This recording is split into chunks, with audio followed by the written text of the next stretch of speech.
Hello दोस्तों, Bharat coders में आपका स्वागत है। लास्ट वीडियो में हमने कवर किया था व्हाट इज़ कंस्ट्रेंट एंड माईसीक्वल में कितने टाइप के कंस्ट्रेंट अवेलेबल है। अगर अभी तक आपने लास्ट वीडियो नहीं देखा है मैं इस वीडियो के डिस्क्रिप्शन में लिंक प्रोवाइड कर दूंगा, आप जाकर देख सकते हैं। इस वीडियो में हम लोग उसे वो कंटिन्यू करेंगे and one by one all types of constraint का एग्जाम्पल के साथ कवर करने वाले हैं। अगर अभी तक आपने इस चैनल को सब्सक्राइब नहीं किया है please make sure to subscribe this channel. तो हमारा फर्स्ट टाइप ऑफ कंस्ट्रेंट जो हमने देखा था वो यूनिक की है।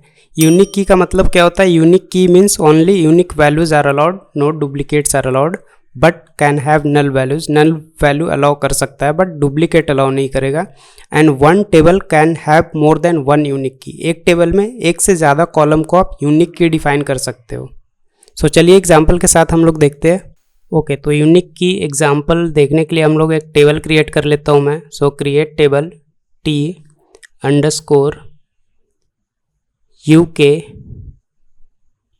आप टेबल का नाम कुछ भी दे सकते हो। देन मैं कॉलम डिफाइन कर लेता हूँ ID, डेटा टाइप इंटीजर रहेगा एंड ID कॉलम को मैं यूनिक डिफाइन कर देता हूँ, तो ID कॉलम मेरा यूनिक कॉलम हो जाएगा। देन नेम, इसका data type varchar and limit में 100 सेट कर देता हूँ। ये मेरा एक टेबल क्रिएट हो गया। अगर मैं एंटर क्रिएट करूँ क्वेरी ओके। अगर मैं शो टेबल्स करूँ तो आप देख सकते हो T_UK टेबल क्रिएट हो गया है। एंड अगर इसको डिस्क्राइब करके देखूँ तो मेरे पास दो कॉलम है ID और नेम। अब मैं इस टेबल में डेटा इंसर्ट करूँगा। Insert into T_UK values and मेरे पास दो कॉलम है ID एंड नेम। तो ID लेट से मैं 1 इंसर्ट करता हूँ एंड नेम में A लेटर और A कैरेक्टर इंसर्ट करूँगा। तो एंटर करूँगा तो इंसर्ट हो गया, क्वेरी ओके। मैं सेलेक्ट स्टार फ्रॉम T_UK देख लेते हैं हम लोग। तो 1 और A सक्सेसफुली इंसर्ट हुआ है। देन मैं फिर से इंसर्ट करता हूँ। अगर मैं फिर से इंसर्ट करूँ, इंसर्ट इनटू T_UK वैल्यूज़, फिर से अगर 1 और A इंसर्ट करना चाहो तो आप याद रखो हमने सिर्फ ID कॉलम को यूनिक किया है। तो ID कॉलम में मैं डुप्लीकेट वैल्यू इंसर्ट नहीं कर सकता, इसलिए एरर आ रहा है duplicate entry 1 for the key T_UK.ID। T_UK table का ID कॉलम को मैंने यूनिक डिफाइन किया है, यूनिक कंस्टेंट, इसलिए डुप्लीकेट एंट्री नहीं करने दे रहा है, बट नल मैं एंटर कर सकता हूँ। अगर मैं नल इंसर्ट करूँ तो ये सक्सेसफुली इंसर्ट होगा। Okay, query okay. अब मैं सेलेक्ट स्टार फ्रॉम T_UK अगर मैं करके दिखाऊँ तो नल सक्सेसफुली इंसर्ट हुआ है। सेकेंड रो में देख सकते हो नल और एक कैरेक्टर इंसर्ट हुआ है। अगर मैं फिर से लेट से नल इंसर्ट करूँ तो आप याद रखो यूनिक की में आप मल्टीपल नल इंसर्ट कर सकते हो। इंसर्ट हो गया। मैं सिलेक्ट स्टार फ्रॉम टेबल करता हूँ तो आप देखो दो रो में नल इंसर्ट हुआ है। तो आप यूनिक कंस्ट्रेंट में मल्टीपल नल वैल्यूज इंसर्ट कर सकते हो बट डुप्लीकेट वैल्यूज इंसर्ट नहीं कर सकते। ओके, अब हम लोग देखेंगे टेबल विथ कंपोजिट यूनिक की। कंपोजिट यूनिक की का क्या मतलब है? मान लो एक टेबल है, उसमें 3 कॉलम है। एक से ज़्यादा कॉलम को मिलाकर आप यूनिक की डिफाइन कर सकते हो। लेट से मैं एक टेबल क्रिएट कर लेता हूँ, new table. Create table T_UK composite. आप टेबल का नाम कुछ भी दे सकते हो, मैं शॉर्ट फॉर्म में दे रहा हूँ।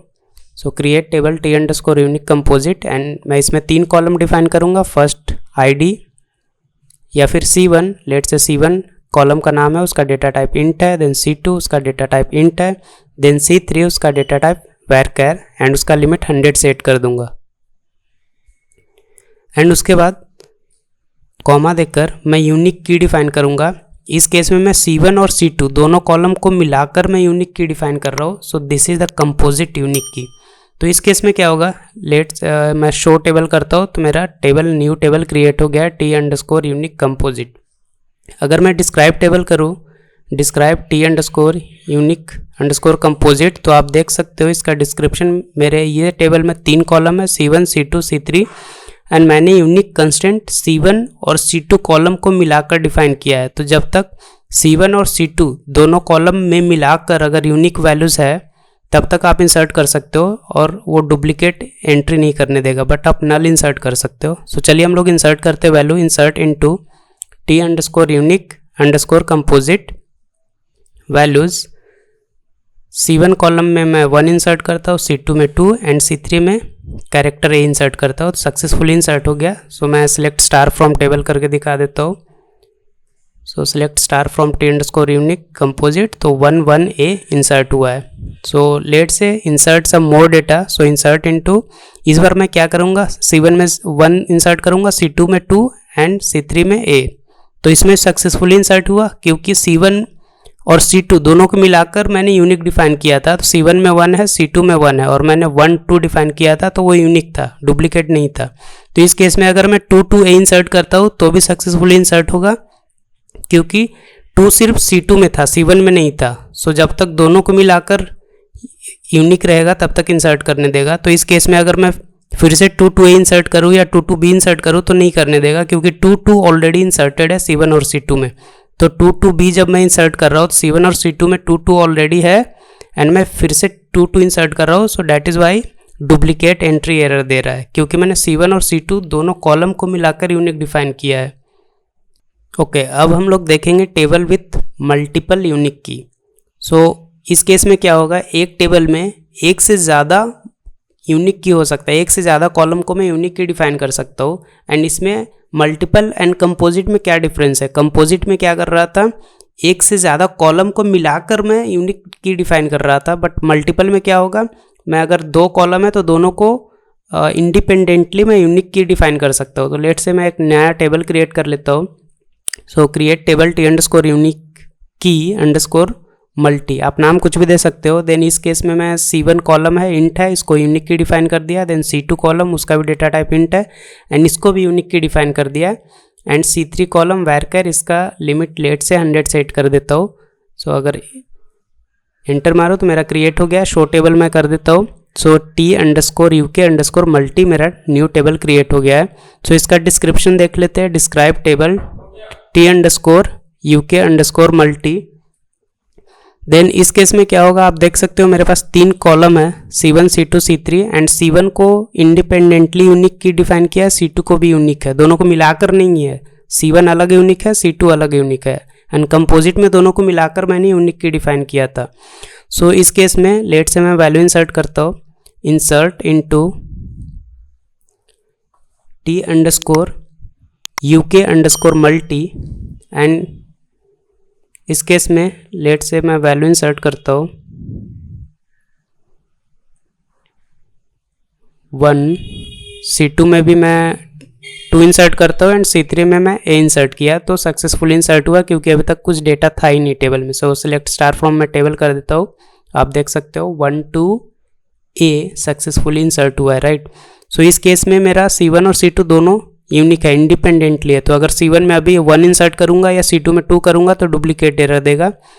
एंड देखो क्योंकि C1 में ऑलरेडी 1 था, राइट, C2 में भले ही 1 नहीं है बट C1 में ऑलरेडी है। लास्ट केस में दोनों को मिलाकर यूनिक चेक कर रहा था, बट इस केस में दोनों इंडिपेंडेंटली यूनिक है। तो C1 में अगर 1 है एंड C2 में अगर 1 नहीं है तो भी वो आपको डुप्लीकेट एरर देगा। सो this is all about unique key constant in MySQL। सो अगर अभी तक आपने इस चैनल को सब्सक्राइब नहीं किया है so please make sure to subscribe this channel. Okay, so example देखने से पहले हम लोग रिकैप कर लेते हैं प्राइमरी की क्या होता है। So primary key is a type of constraint, it allows only unique values, null values is not allowed. So आप बोल सकते हो primary key is equal to unique plus not null, because unique key constant में null values allowed करता है but primary की में नहीं करता है। And one table can have 1 primary की। सो ये मेजर डिफरेंस है। यूनिक की में एक टेबल में एक से ज़्यादा कॉलम को आप यूनिक कंस्टेंट डिफाइन कर सकते हो, बट प्राइमरी एक टेबल में एक ही कॉलम को आप प्राइमरी की कंस्टेंट डिफाइन कर सकते हो। So primary key equal to unique plus not null. So दोस्तों एग्जाम्पल देखने के लिए मैं एक टेबल क्रिएट कर लूँगा। सो create table T_PK which means T_ primary की। आप टेबल का नाम कुछ भी दे सकते हो। देन पहला कॉलम ID ले रहा हूँ, उसका data type integer and primary key ID column को मैं डिफाइन कर देता हूँ। Then second column is name varchar limit 100। So ये मेरा टेबल क्रिएट हो गया। शो टेबल्स करके आप देख सकते हो T_PK मेरा टेबल क्रिएट हो गया। एंड इसको डिस्क्राइब करके भी मैं दिखा देता हूँ DESC T_PK। सो ये टेबल में मेरे पास 2 कॉलम है, ID जो कि प्राइमरी की है और दूसरा नेम जो कि उसका डेटा टाइप वैरकर है। अब की में प्राइमरी देख रहे हो PRI which means ID column मेरा प्राइमरी की है। सो चलिए इसमें डेटा इंसर्ट करते हैं। So T insert into T_PK values, let's say ID में 1 देता हूँ एंड नेम में A कैरेक्टर इंसर्ट करता हूँ तो इंसर्ट हो गया। So select star from table करके देख सकते हैं हम लोग हमारा डेटा सक्सेसफुली इंसर्ट हुआ है। तो 1 और ए जो हमने इंसर्ट किया था वो इंसर्ट हो गया है। सो इस केस में अब मैं फिर से इंसर्ट करता हूँ एंड 1 और ए फिर से ट्राई करता हूँ इंसर्ट करने का, या फिर 1 और आप कैरेक्टर चेंज भी कर सकते हो, देन ऑल्सो ये फेल होगा डुप्लीकेट एंट्री 1, क्योंकि हमने आईडी कॉलम को प्राइमरी की बोला है तो डुप्लीकेट एंट्री नहीं कर सकते, और क्योंकि 1 ऑलरेडी है आईडी कॉलम में और फिर से हम 1 इंसर्ट कर रहे हैं इसलिए एरर दे रहा है। सो लेट से अब मैं नल इंसर्ट करता हूँ। सो नल भी इंसर्ट नहीं करने देना चाहिए because column ID can not be null, because column ID को हमने प्राइमरी की डिफाइन किया है और प्राइमरी की कंस्टेंट जो है नल वैल्यू अलाउड नहीं करता है। आई होप प्राइमरी की क्लियर हो गया होगा। नाउ हम लोग कंपोजिट प्राइमरी की देखते हैं। सो कंपोजिट प्राइमरी की का मतलब क्या होता है, एक से ज़्यादा कॉलम को मिलाकर हम लोग प्राइमरी की डिफाइन करेंगे। जैसा हम लोग यूनिक की कंपोजिट यूनिक की में डिफाइन किए थे सेम उसी तरीके से। सो create table T underscore P के अंडरस्कोर COMP मीन्स कंपोजिट, आप टेबल का नाम कुछ भी दे दो, मैं शॉर्ट फॉर्म में दे रहा हूँ। सो पहला मेरा कॉलम C1 रहेगा, उसका डेटा टाइप इंट, दूसरा कॉलम C2 उसका डेटा टाइप इंट, तीसरा कॉलम C3 उसका data type varchar limit 100। And मैं प्राइमरी की में C1 और C2 कॉलम को डिफाइन करूँगा, दोनों को मिलाकर मैं प्राइमरी की बना रहा हूँ। So that is why it is composite primary की। प्राइमरी की में मैं C1 कॉलम C2 दोनों को मिलाकर मैं प्राइमरी की बना रहा हूँ। ओके, सो टेबल क्रिएट हो गया है। अगर मैं शो टेबल्स करूँ तो आप देखोगे हमारा जो टेबल का नाम है T_PK कंपोजिट क्रिएट हो गया है। मैं डिस्क्राइब करके मैं दिखा देता हूँ। इसमें प्राइमरी मैंने C1 और C2 कॉलम को मिलाकर मैंने प्राइमरी की डिक्लेयर किया है। सो डिस्क्राइब T_PK कंपोजिट। सो आप देखो C1 कॉलम प्राइमरी है, C2 कॉलम प्राइमरी है, दोनों को मिलाकर मैंने कंपोजिट प्राइमरी की क्रिएट किया है। सो चलिए अब इसमें वैल्यू इंसर्ट करके देखते हैं। सो इंसर्ट, या फिर मैं जो पहले कमांड रन किया उसी को यूज़ कर लेता हूँ। टेबल का नाम चेंज करूँगा COMP वैल्यूज़। मेरे पास 3 कॉलम है, तो पहला C1 का वैल्यू 1, C2 का वैल्यू 1, देन C3 का वैल्यू लेट से A देता हूँ। सो सक्सेसफुली इंसर्ट हुआ क्योंकि हमारे पास कोई डेटा था नहीं तो कोई दिक्कत नहीं है। Then select star from table, हम लोग देख सकते हैं हमारा डेटा सक्सेसफुली इंसर्ट हुआ है। अब लेट से मैं फिर से डेटा इंसर्ट करता हूँ। 1 लेट से C1 में 1, C2 में 2 और C3 में A। अगर मैं इंसर्ट करूँ तो इंसर्ट होगा क्योंकि C1 में 1 ऑलरेडी है बट C2 में 1 है, 2 नहीं है, तो दोनों को मिलाकर यूनिक होना चाहिए और नॉट नल। तो 1 1 पहले से था, 1 2 नहीं था। C1 और C2 को मिलाकर यूनिक है इसलिए वो सक्सेसफुली इंसर्ट हुआ। जब मैं 1 2, इस केस में मेरा 1 2 ऑलरेडी इंसर्टेड है और फिर से 1 2 इंसर्ट कर रहा हूँ तो डुप्लीकेट एंट्री, क्योंकि प्राइमरी की डुप्लीकेट वैल्यू अलाउ नहीं करता इसलिए एरर आ रहा है। एंड अगर नल इंसर्ट करूँ तो भी नहीं देगा क्योंकि column C1 can not be null और C2 can not be null, क्योंकि C1 और C2 दोनों को मैंने प्राइमरी की डिफाइन किया है, तो दोनों कॉलम में भी आप नल वैल्यू इंसर्ट नहीं कर सकते हो। सो अगर मैं C2 में भी नल इंसर्ट करूँ तो भी वो एरर देगा क्योंकि मैंने C1 और आप देखो कॉलम C1 और C2 दोनों प्राइमरी की डिफाइन था। ओके, सो हमने कंपोजिट प्राइमरी की देख लिया। अब लेट से हम लोग मल्टीपल प्राइमरी की का एग्जांपल देखते हैं। सो जैसे कि हमने डेफिनेशन में देखा था, प्राइमरी की एक टेबल में आप एक ही कॉलम को डिफाइन कर सकते हो। ओके, सो लेट्स मैं क्रिएट कर लेता हूँ एक table. So create table T_PK_MUL TI multi, then same column रहेगा मेरे पास C1 data type int, primary key, and second column C2 इसका भी डेटा टाइप इंटीजर और इसको भी प्राइमरी की डिफाइन करता हूँ। तो इस केस में 2 अलग अलग प्राइमरी की है, C1 कॉलम अलग प्राइमरी की है, C2 अलग प्राइमरी की है और C3 varchar 100। सो इस केस में मुझे एरर देगा क्योंकि आप एक टेबल में आप देखो मल्टीपल प्राइमरी की डिफाइंड, ये एरर है क्योंकि आप एक टेबल में एक ही प्राइमरी की डिफाइन कर सकते हो maximum. So this is all about the primary की इन MySQL। सो अगर आपको ये वीडियो पसंद आया so please don't forget to like, share and subscribe the video. Okay, so example से पहले हम लोग डेफिनेशन देख लेते हैं। So not null constraint, it will not allow null values. Very simple है, आपको नाम से ही पता चल रहा है। नॉट नल कंस्ट्रेंट का मतलब है अगर आप किसी भी कॉलम को नॉट नल कंस्ट्रेंट डिफाइन कर देते हो तो आप उस कॉलम में नल वैल्यूज नहीं इंसर्ट कर सकते हो। It will not allow the null values. Okay, so now let's see the examples. So मैं एक टेबल क्रिएट कर लूँगा। So let's see, we will see now not null constant with examples. Okay, so उसके लिए मैं एक table create कर लेता हूँ। सो क्रिएट टेबल, टेबल का नाम t_nn फॉर नॉट नल, आप टेबल का नाम कुछ भी दे सकते हो। एंड उसमें मैं आईडी एक कॉलम रहेगा, उसका data type int, and ID column को नॉट नल डिफाइन कर दिया है। देन सेकंड कॉलम नेम, उसका data type varchar and limits let's say 100। So ये मेरा टेबल क्रिएट हो गया। अगर मैं शो टेबल्स करूँ तो आप देख सकते हो t_nn, ये मेरा टेबल अभी मैंने क्रिएट किया है। एंड अगर डिस्क्राइब करूँ टेबल को तो आप दो कॉलम देख सकते हो। मेरे टेबल में दो कॉलम है, आईडी जो कि नॉट नल है, नल वैल्यूज नो लिखा है, मतलब इसमें आप नल वैल्यू इंसर्ट नहीं कर सकते हो। देन नेम है। सो चलिए वैल्यू इंसर्ट करके देखते हैं। So insert into t_nn values, ID column में मैं लेट से नल इंसर्ट करने की ट्राई करता हूँ एंड नेम में ए इंसर्ट करता हूँ, तो मुझे एरर मिलेगा column ID can not be null, क्योंकि मैंने जब टेबल क्रिएट किया था तो आईडी कॉलम को मैं नॉट नल डिफाइन किया था, नॉट नल कंस्टेंट, मतलब आईडी कॉलम में नल वैल्यूज आप अलाउ इंसर्ट नहीं कर सकते हो, अलाउ नहीं करेगा। सो लेट से मैं सम डिफरेंट वैल्यू इंसर्ट करता हूँ अगर यहाँ पे। सो लेट से मैं इस बार मैं सिर्फ नेम कॉलम का सिर्फ वैल्यू इंसर्ट करूँगा। सो मैं कॉलम में नेम लिख देता हूँ एंड वैल्यूज में सिर्फ एक कैरेक्टर दूंगा।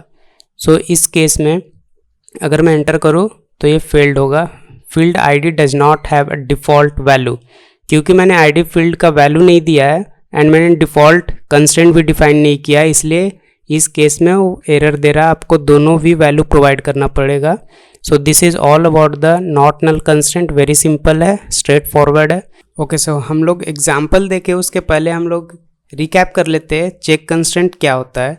सो check constraint define what range of values will be allowed और not allowed for a column. So check constraint simple, जब भी आप कोई कॉलम पे चेक कंस्ट्रेंट लगाते हो तो उसमें कुछ कंडीशन प्रोवाइड करते हो, तो चेक कंस्ट्रेंट हमेशा उस कंडीशन को चेक करता है एंड उससे डिसाइड करता है कि कौन सा वैल्यू इस कॉलम में अलाउ है एंड कौन सा वैल्यू अलाउड नहीं है। So this is very simple. So now let's see some example to understand it better. Okay, so let's see the check constraint in my SQL। So इसके लिए मैं एक न्यू टेबल क्रिएट करूँगा। So let's create a table. So create table t_cc for check constraint, आप नाम कुछ भी दे सकते हो। देन लेट से मेरा पहला कॉलम आईडी रहेगा, उसका data type int, and second column will be salary and इसका डेटा टाइप इंट रहेगा। एंड इसमें मैं चेक कंस्टेंट लगाता हूँ सैलरी कॉलम के लिए, वेयर मैं बोलता हूँ सैलरी इज़ ग्रेटर देन 0 होना चाहिए। अगर आप निगेटिव में सैलरी कॉलम में अगर वैल्यू इंसर्ट करोगे तो वो अलाउ नहीं करेगा। सो आप शो टेबल करके देखो, t_cc मेरा टेबल क्रिएट हो गया है। डिस्क्राइब टेबल करके देख लेते हैं। सो हमारे टेबल में दो कॉलम है, ID and salary. Salary column पे मैंने चेक कंस्टेंट लगाया है, जहाँ पे आप सैलरी कॉलम में हमेशा ग्रेटर देन 0 होना चाहिए वैल्यू, अगर लेस देन 0 इंसर्ट करोगे तो एरर थ्रो करेगा। So let's insert the value. Late say मैं माइनस आईडी में 1 डालता हूँ, सैलरी में -10 डालूंगा। So check constant is violated, क्योंकि हमने सैलरी इज़ ग्रेटर देन 0, हमने चेक कंस्टेंट लगाया सैलरी कॉलम के लिए और वैल्यू -10 डाल रहा हूँ, इसलिए एरर थ्रो कर रहा है। अगर आप ग्रेटर देन 0 वैल्यू इंसर्ट करोगे जैसा कि 10 तो सक्सेसफुली इंसर्ट होगा। आप सेलेक्ट स्टार फ्रॉम टेबल करके देख सकते हो। सो 1 और 10 सक्सेसफुली इंसर्ट हुआ है। ओके, नाउ मैं एक और टेबल क्रिएट करता हूँ। लेट से क्रिएट टेबल t_cc2। यहाँ पे मेरा फर्स्ट कॉलम आईडी रहेगा, data type int, second column gender, data type varchar, and gender column पे मैं चेक कंस्टेंट लगाऊंगा, चेक, एंड मैं चेक कंस्टेंट कौन से कॉलम पे लगा रहा हूँ, जेंडर कॉलम पे, एंड मैं बोल रहा हूँ जेंडर इन, मैं 2 वैल्यू पास करूँगा, मेल एंड फीमेल। तो जेंडर या तो आप मेल इंसर्ट कर सकते हो या फीमेल इंसर्ट कर सकते हो। Other then male and female अगर जेंडर कॉलम में इंसर्ट करोगे तो एरर थ्रो करेगा। Okay, so let's show tables, आपको दिखेगा, आप t_cc2 टेबल आपको क्रिएट हो गया है। देन आप डिस्क्राइब टेबल करके देख सकते हो, हमारे टेबल में 2 कॉलम अवेलेबल है, आईडी एंड जेंडर कॉलम पे हमने चेक कंस्ट्रेंट लगाया। So let's insert some value in the gender t_cc2 table. So insert into t_cc2 values. मैं आईडी का वैल्यू देता हूँ 1 एंड जेंडर का वैल्यू लेट से मैं मेल इंसर्ट करता हूँ, सक्सेसफुली इंसर्ट होगा। And select star from table करके देख लेते हैं। सो हमारा सक्सेसफुली डेटा इंसर्ट हुआ है 1 एंड मेल, आईडी में 1 है एंड जेंडर में मेल है। नाउ मैं फिर से इंसर्ट करता हूँ एंड मेल की जगह मैं फीमेल इंसर्ट करूँगा। सो ये भी सक्सेसफुली इंसर्ट होगा क्योंकि मैंने चेक कंस्ट्रेंट में male and female he allow किया था। ओके, सो अगर मैं other then male and female insert करूँगा, लेट से मैं फिर से इंसर्ट करता हूँ एंड मेल की जगह XYZ डाल देता हूँ।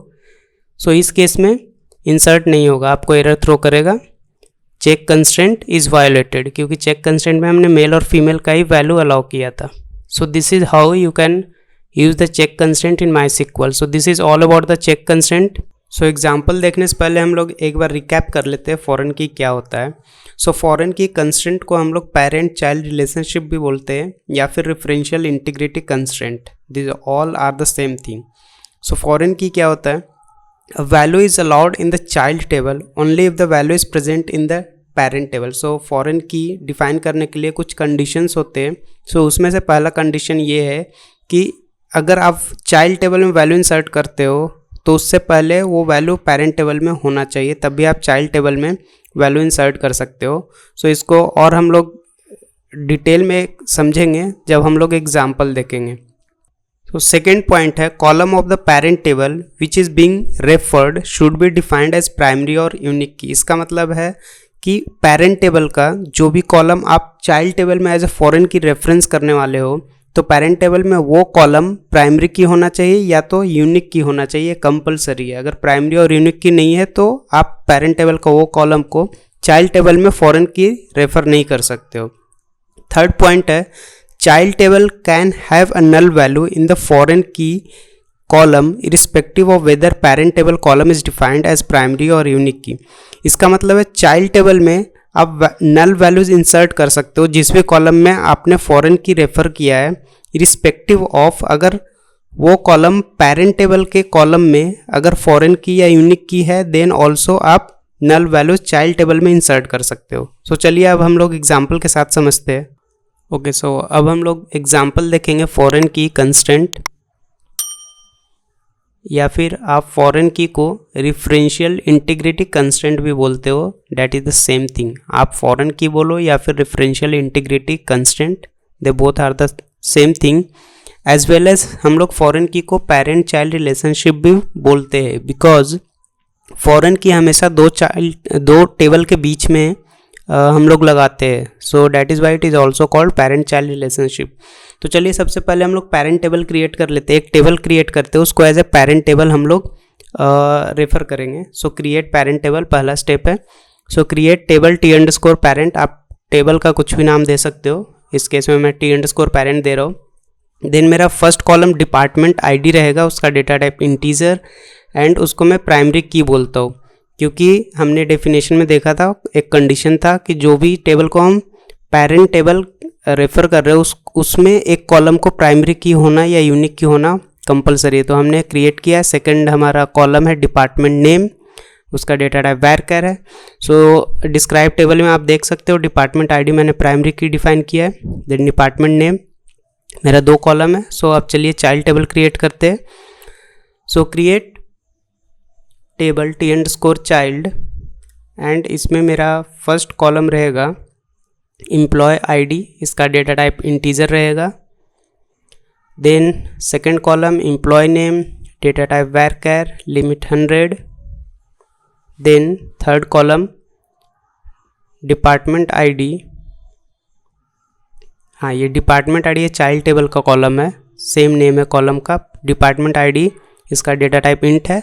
एंड फॉरेन की में मैं डिपार्टमेंट आईडी दूंगा, बट जो ये फॉरेन की में डिपार्टमेंट आईडी है वो रेफर कर रहा है, इसलिए रेफरेंसेस चाइल्ड टेबल का नहीं, रेफरेंसेस पेरेंट टेबल का t_parent उस टेबल का जो डिपार्टमेंट आईडी कॉलम है उसको रेफर कर रहा है। ओके, सो फॉरेन की में जो मैंने डिपार्टमेंट आईडी दिया है वो टी अंडरस्कोर पेरेंट टेबल का डिपार्टमेंट आईडी कॉलम को रेफर कर रहा है। सो यहाँ पे सम सिंटैक्स एरर है। सो सिंटैक्स एरर मैं चेक कर लेता हूँ क्या एरर है।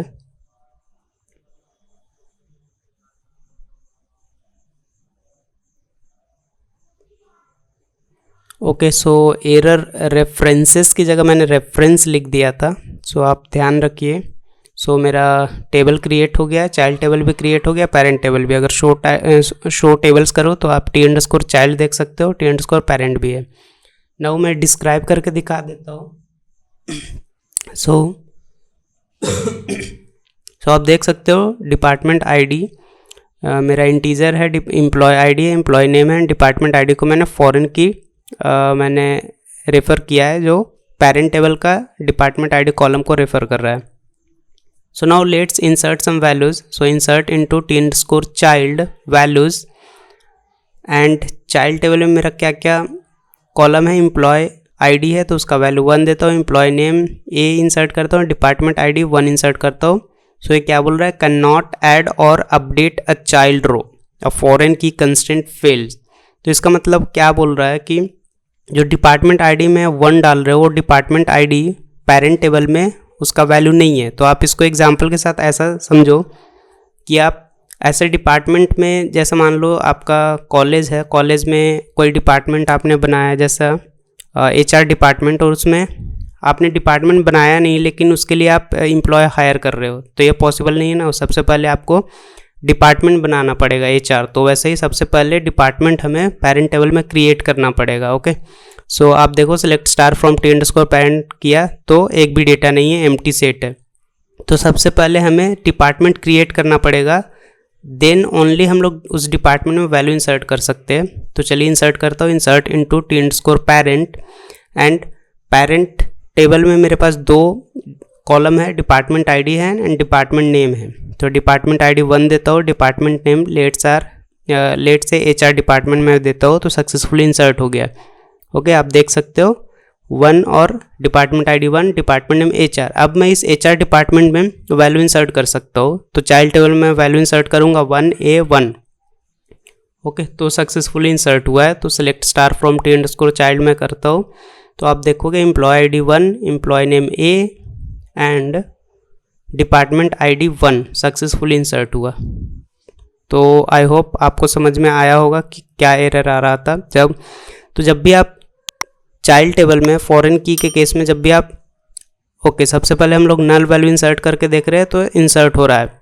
दो हमने डिपार्टमेंट आईडी हमने पेरेंट टेबल में प्राइमरी की डिफाइन किया है, तब भी आप चाइल्ड टेबल में उस कॉलम में आप नल वैल्यूज इंसर्ट कर सकते हो। ओके, सो ये हमने लास्ट कंडीशन देखा था डेफिनेशन के केस में। सो आई होप आपको समझ में आ गया होगा कि एरर क्या आ रहा था। अब हम लोग क्या देखते हैं, कंपोजिट फॉरेन की। तो एरर क्यों आ रहा था, क्योंकि हमने डिपार्टमेंट पेरेंट टेबल में क्रिएट नहीं किया था और चाइल्ड टेबल में उस डिपार्टमेंट में वैल्यू इंसर्ट कर रहे थे, राइट। तो सबसे पहले हमें डिपार्टमेंट क्रिएट करना पड़ेगा, देन ओनली हम लोग उस डिपार्टमेंट में वैल्यू इंसर्ट कर सकते हैं। सो अब हम लोग कंपोजिट फॉरेन की देखते हैं। कंपोजिट फॉरेन की क्या होता है, एक से ज़्यादा कॉलम को मिलाकर हम फॉरेन की रेफर करेंगे। सो that is the composite foreign की। जिस केस में हम लोग जिस तरीके से हम लोग कंपोजिट यूनिक की देखा था या कंपोजिट प्राइमरी की देखा था, अगर आपने वीडियो नहीं देखा है तो मैं डिस्क्रिप्शन में वीडियो डाल दूंगा, लिंक डाल दूंगा, आप जाकर देख सकते हो। Okay, so now for composite foreign key you need to first create a table with either a composite unique और प्राइमरी की। सेम है, सेम कंडीशन है कि अगर आपको फॉरेन की रेफर करना है चाइल्ड टेबल में तो पेरेंट टेबल में आपके पास या तो प्राइमरी की होना चाहिए या फिर यूनिक की होना चाहिए। इन केस अगर आप कंपोजिट फॉरेन की बनाना चाहते हो तो पेरेंट टेबल में आपका कंपोजिट यूनिक की होना चाहिए या फिर कंपोजिट प्राइमरी की होना चाहिए। Okay, so let's create a parent table. Create table T underscore parent composite. आप टेबल का नाम डिफरेंट रख सकते हो, कोई दिक्कत नहीं।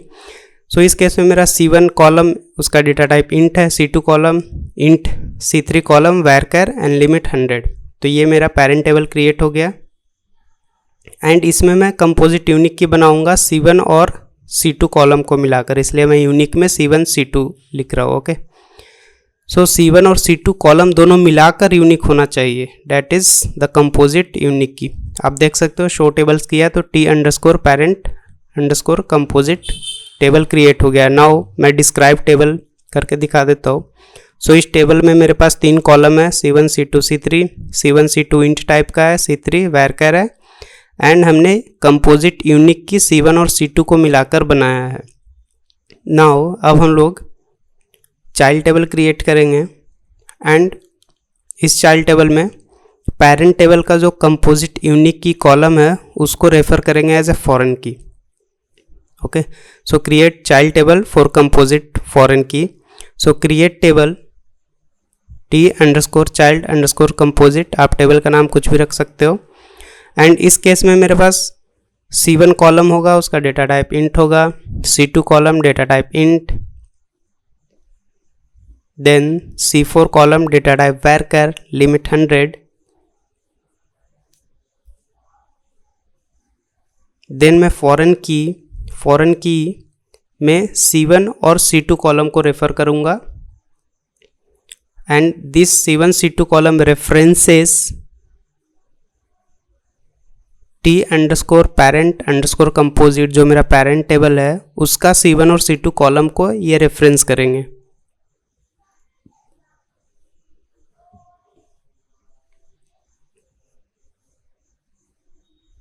ओके, सो टेबल क्रिएट हो गया। शो टेबल्स करके दिखाता हूँ, T_child_ कंपोजिट, डिस्क्राइब टेबल करके भी देख लेते हैं। सो इस टेबल में हमारे पास 3 कॉलम है, C1 C2 C4, एंड हमने C1 और C2 कॉलम को जो कि पेरेंट टेबल का है उसको रेफर किया है एज ए फॉरेन की, जो कि C1 C2 कॉलम को हमने कंपोजिट यूनिक की डिफाइन किया है पेरेंट टेबल में, एंड चाइल्ड टेबल में वही पेरेंट टेबल के C1 और C2 कॉलम को रेफर किया है as a foreign key. Okay, so now हम लोग वैल्यू इंसर्ट करके देखते हैं। So insert into T_child_ composite values. So हमारे पास 3 कॉलम है, तो C1 का वैल्यू लेट से 1, C2 का वैल्यू 1 एंड C4 का वैल्यू लेट से A।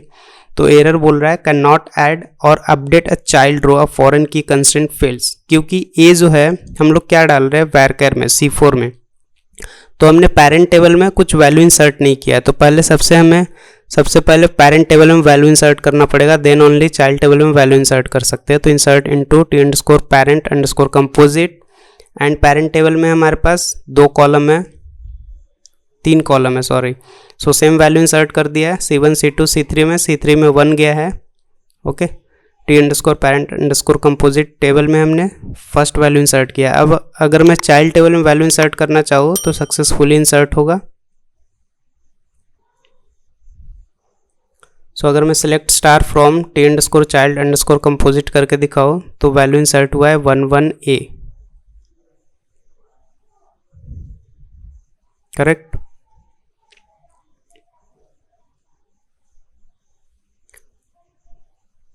Okay, and T_child_ composite 11A value insert हुआ है। So this is all about the foreign key constraint in MySQL। So I hope आपको ये video समझ में आया है। सो एग्जाम्पल देखने के पहले हम लोग एक बार डेफिनेशन देख लेते हैं।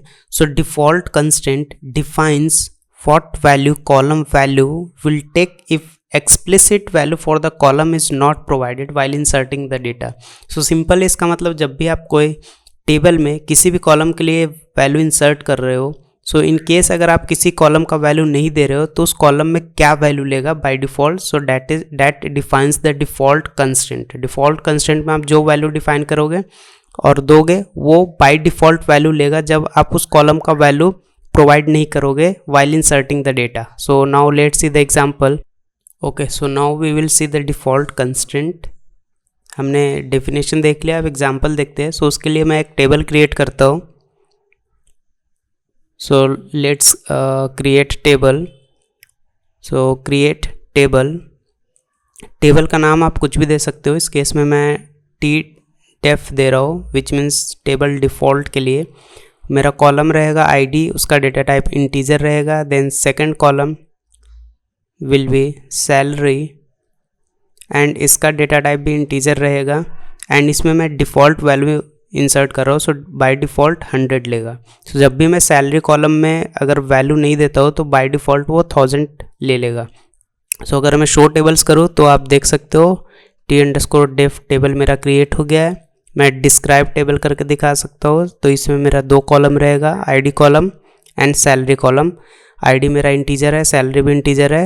एंड आप देखो आईडी कॉलम में नल वैल्यूज नल है एंड डिफ़ॉल्ट वैल्यू नल है, एंड सैलरी कॉलम में डिफ़ॉल्ट वैल्यू 1000 है।